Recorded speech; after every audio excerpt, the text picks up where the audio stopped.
Déu vos guard. Tota l'exhortació apostòlica Amoris Laetitia està plena de reflexions suggeridores sobre l'amor a la família, fruit de les sessions de dos sínodes i de l'estil propi del papa francès. Però si hagués de recomanar algun dels seus 9 capítols, potser m'inclinaria pel quart, que es titula L'amor en el matrimoni. És un bell desenvolupament del conegut himne a la caritat de Sant Pau.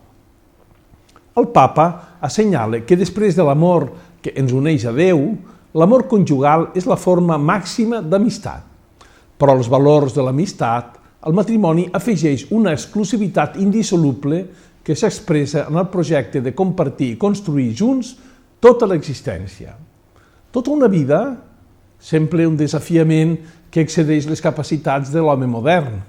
No ho és, però si el matrimoni es viu com a donació i si l'amor supera les tendències egoistes naturals per compartir el futur amb el cònjuge, de manera que ja no hi ha dos camins, sinó un únic camí. L'apòstol va expressar aquestes característiques de l'amor veritable en la seva primera carta als Corintis, i ho va fer amb paraules d'eco permanent que habitualment es llegeixen en els casaments a petició dels contraents mateixos. L'amor és pacient, és bondadós, l'amor no té enveja, no és altiu ni orgullós, no és groller ni interessat, no s'irrita ni es venja, no s'alegre de fer el mal, sinó que troba el goig en la veritat. Tot ho excusa, tot ho creu, tot ho espera, tot ho suporta. Parlant de la paciència, l'Amoris Laetitia diu que el problema sorgeix quan exigim que les relacions siguin celestials o que les persones siguin perfectes.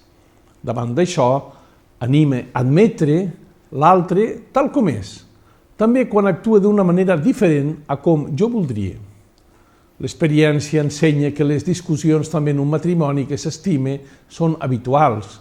La solució està a perdonar-se.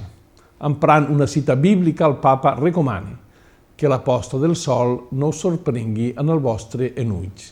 I es pregunta, com he de fer les paus? Posant-me de ginolls? I respon, no.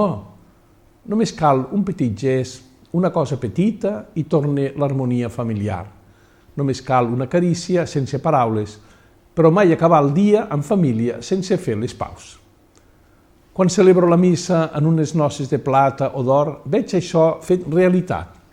Les dificultats del camí no han fet malbé el matrimoni, més aviat l'han enfortit. Han deixat entrar Déu en les seves vides i l'han viscut l'alegria de l'amor. Adéu-siau.